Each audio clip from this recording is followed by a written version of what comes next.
Hey guys, subscribe for daily content, and if you're shopping for gear, make sure you check out the description for the newest items at some of the very best online retailers. There's also links for some of the items that I personally recommend. Thanks! What's going on YouTube? Metal Complex here, and today I've got an extremely interesting knife review slash knife overview to share with you guys. This is the new Benchmade Mini Bedlam. I don't know about you, but I think this is one of the most interesting knives that Benchmade has released in a while.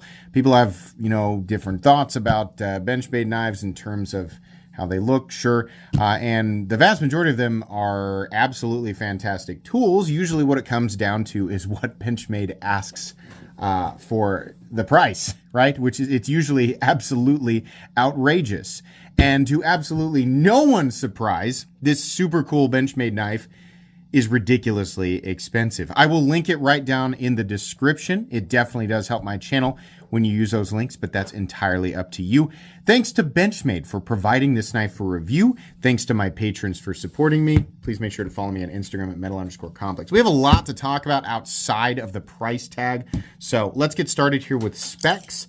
The overall length of the Mini Bedlam coming in at, including the extension of the backspacer here, I mean, if you go just to the butt of the knife, it's about 8.35 inches. But if we do the backspacer too, you're looking at an 8.5 inch knife. It is anything but mini, but versus the original Bedlam, yes, it is definitely a mini knife.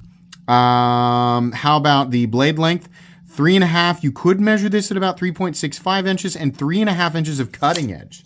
Not small. Let's do some size comparisons. Any custom scales you find in this section can be found down in the description under Original Goat and Others, up against the Cold Steel 8010 and the Demco 8020.5.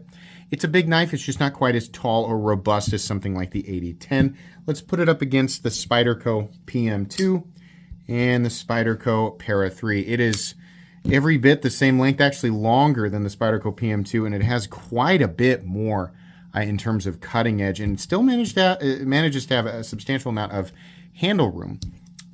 Way bigger than something like the Para 3. And then finally, let's put it up against the Benchmade Group Tillionaire, in this case, the Ritter Hogue and the Hogue Deca. How's the action on this knife? It feels like every other Benchmade that I have ever handled with the axis lock. The thumb studs feel really great. They're in the right spot.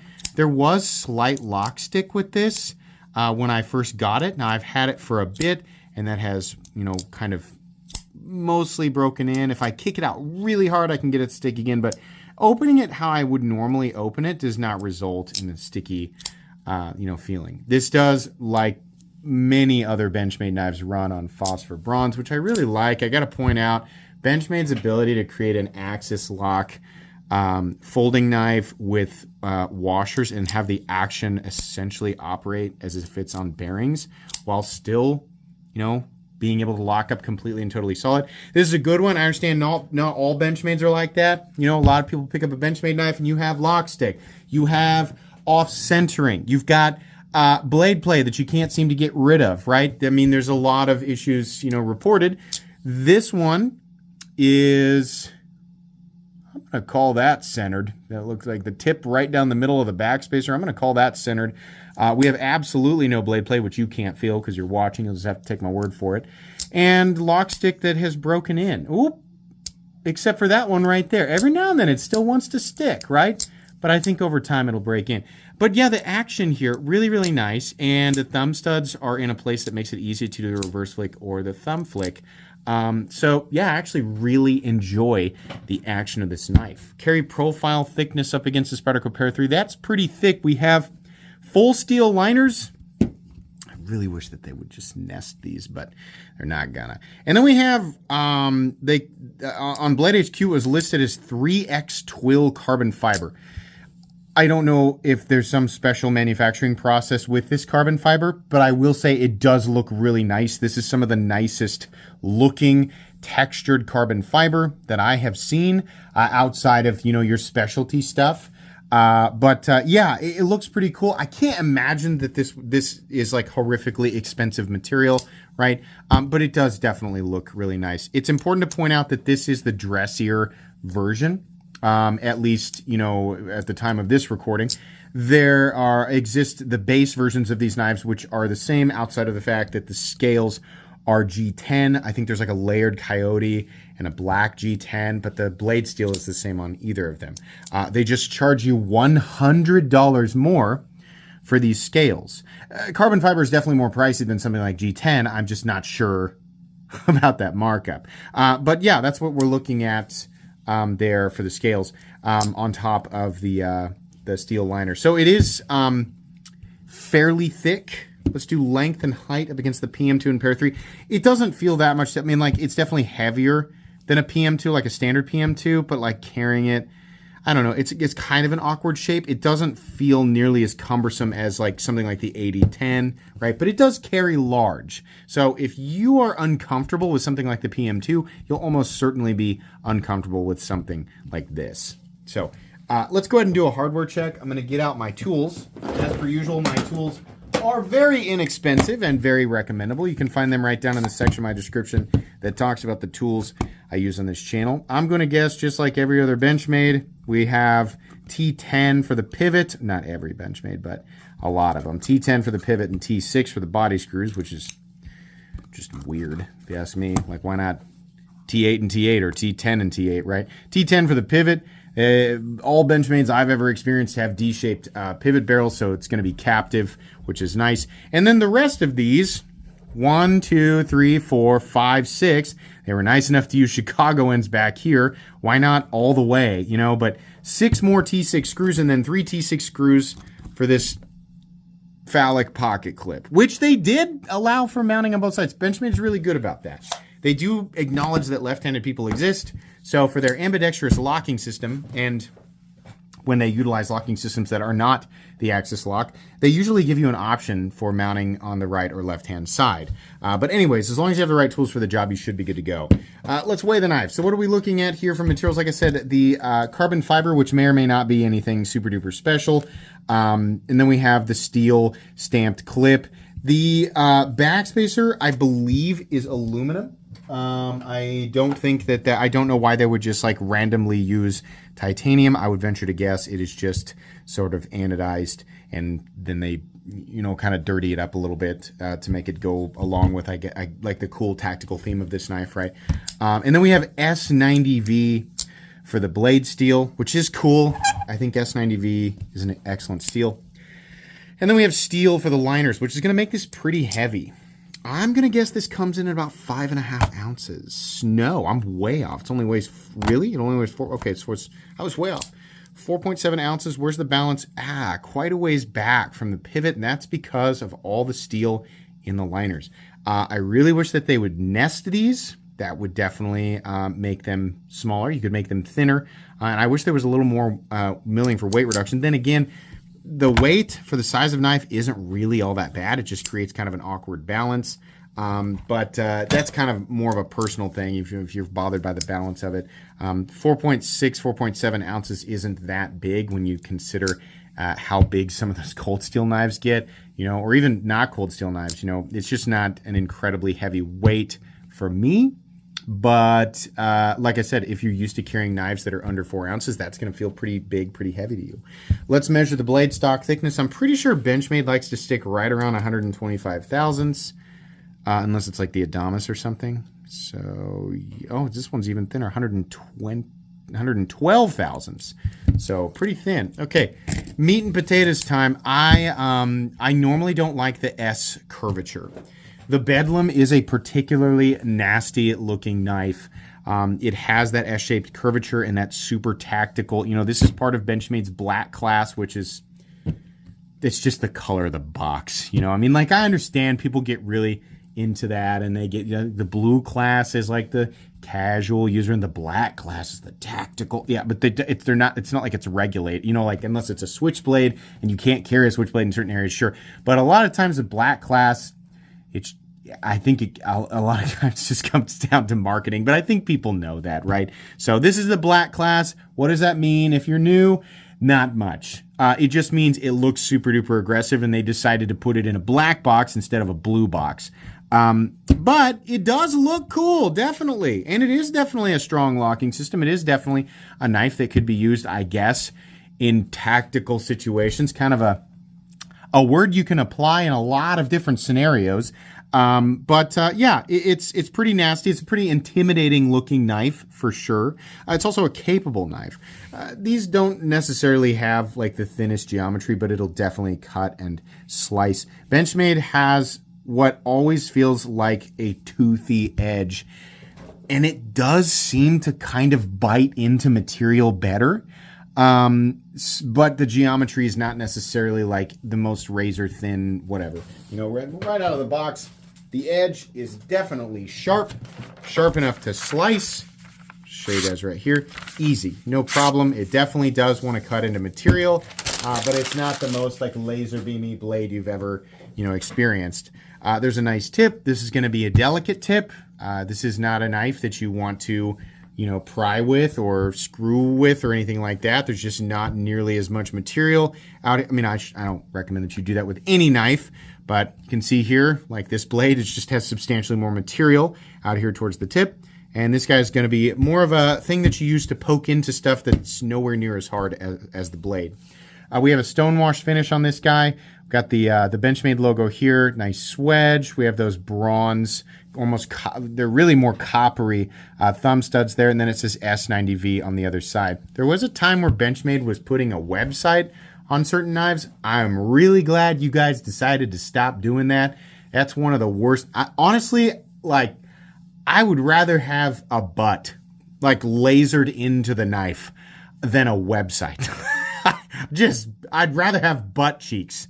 I think that would look more appropriate. So I'm really glad that Benchmade pulled away from that. I don't know why Benchmade, you guys insist on having screws for your stop pin. That could be floating in there and you would not need additional screws that are absolutely required to remove for disassembly. They've always done it like that. I don't know why. But that's the way that it is. I love this texturing on the carbon fiber. I've been real negative. We're going to go to some positive stuff here. The texturing on the carbon fiber is really nice. It's not actually providing much in the way of grip. The grip or the lock-in you definitely get from the handle here, which is absolutely perfect for my hands. If you wear an XL glove, just like comfortably, not too big, not too small, this will melt into your hands. It is absolutely perfect. I don't typically like it when the butt end of a knife locks me in, and it's because these style of knives never really fit my hands perfectly. So I always feel squeezed in, right? Kind of like the 80-10 is also kind of like this, where, it fits my hand perfectly. But if your hands are slightly larger than mine, then you'll hate this because your pinky's going to be up here. So if your hands are my size or smaller, the mini Bedlam, it feels wonderful in hand. It is so ergonomic and so comfortable. You feel that, they call this the split arrow clip. The tip of this shape right here, which is, come on. It bites into your hand a little bit, right? I think Benchmade's deep carry clip is like way better, or even their flat 3-hole clip if they still make that. I honestly don't know if they do. But this, it pokes in just a little bit. In and out of the pocket, it's not bad. It's pretty tight like this one is. You could bend it, but it's steel, so that's a little risky. This is definitely going to mark up like immediately. As soon as you bump into something, this is going to wear away immediately, but okay.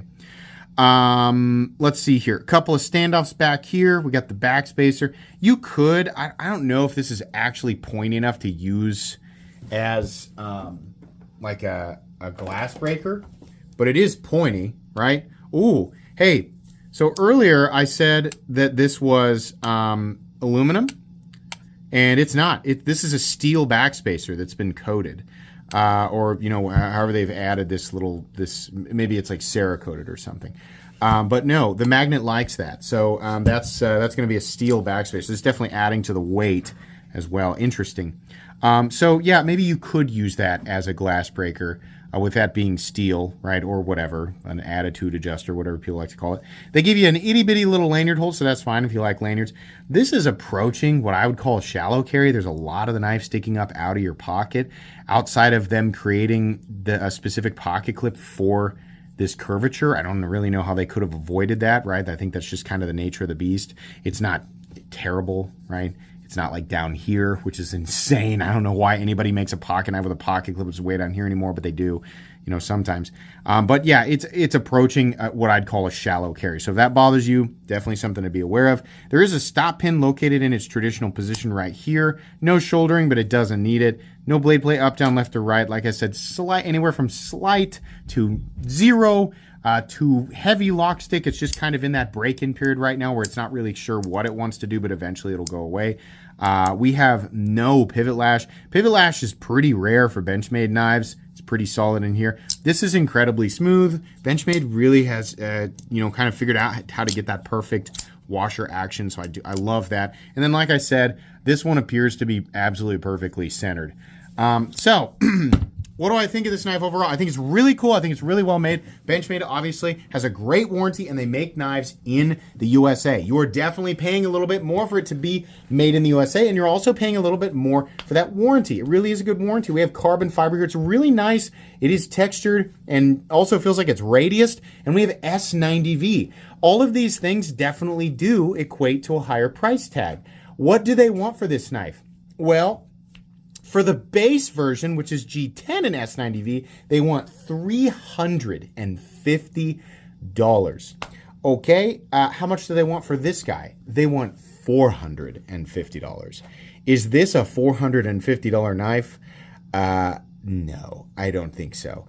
Benchmade at some point has just decided that they belong in the same territory with some of their knives as like Rick Hinderer or Chris Reeve. I don't know why. To me, this is a nice knife, and I understand that there are some costs that are just unavoidable and that they have risen over time. But realistically, I mean, like we gotta, call this what it is. This is a U.S.-made production knife, a mass-produced U.S. knife. This is not small batch.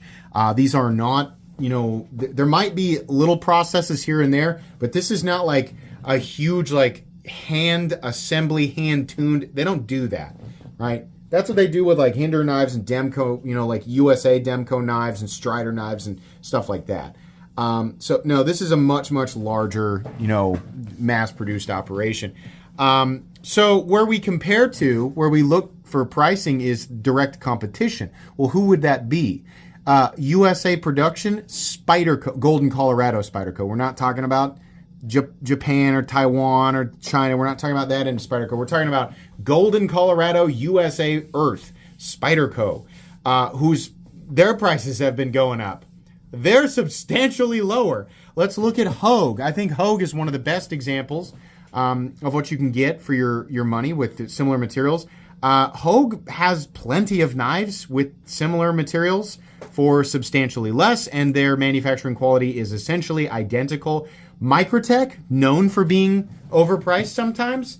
Their M390 MK aluminum stitch tends to be less. Now, to be fair, sometimes they throw carbon fiber on things and inexplicably want $100 to $150 more, so they're guilty of it. But I think they offer the same or better for a lower price tag, especially in their MSI. I think that's a great example. ProTech automatic knives, you tend to get, a lot of aluminum, and we still see 20 CV and MagnaCut. I feel like they tend to be at least $50 to $100 less. And then especially like Kershaw. Now, they may have more parts in their knives that are not made in the USA, but they still have enough, the majority of the knife is made in the United States, or at least enough to legally call it made in the United States. It's a little bit of a mystery. We don't really know exactly how much of Kershaw knives, like the USA ones that are actually made in the USA, but they have some of the best prices for stuff like that. So, so is Benchmade anywhere near an appropriate price tag? I don't think so. I don't think so at all. I think at best you could charge $350 for this with the carbon fiber, and I think even then you're stretching it. I think the G10 stuff should have been closer to about $250, nowhere near $300.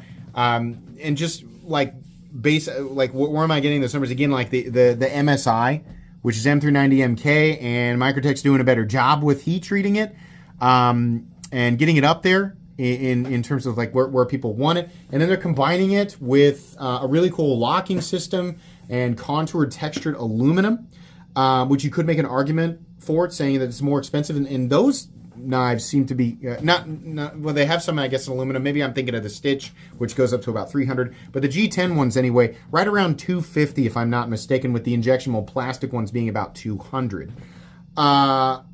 It's really hard for me to say that the mini Bedlam in G10 should be 350. I mean, I have no idea. Like, it's insane. It's way over what all of their competition is at. And why is it that way? Because people are paying those prices. There are diehard Benchmade fans. Benchmade is a massive company with a big name. They have a great reputation overall when it comes to producing high quality stuff. And some people are just absolutely locked in on, being dedicated Benchmade fans, and they are paying these prices, right? So if you're new to the knife world, is Benchmade worth what they ask for their knives? No, they make great knives. They just don't make knives in the price range where they have decided that they should be. No, I think that this guy should have been $300 to $350 max. And even then, people say it's a little too much. And then the ones at the G10, probably about $250, $275 at the most. Just trying to be fair with pricing in 2025. So it's a really cool knife, and admittedly it is one of the coolest Benchmade knives that they've released in a long time, and I actually really like how it looks and how it feels. It's made really, really well. It's just not a $450 knife, or again, the base G10 model is even a $350 knife. But I appreciate you, Benchmade, for sending this one in. It's just not a knife that I'm going to recommend. It'll go in my Benchmade knives playlist. If you're a big Benchmade fan, you can check out that playlist for past reviews on Benchmade products. That's going to be it today, guys. Please make sure to follow me on Instagram at metal_complex. If you enjoyed this video, leave a like. If you'd like to check out my other content, I do, of course, have lots of videos of knives that are either expensive or inexpensive that I do or don't like, so check those out. And if you enjoy all my content, go ahead and click on that Metal Complex logo right there and subscribe, because there's definitely more coming. Thanks again for watching, everybody, and have a great day.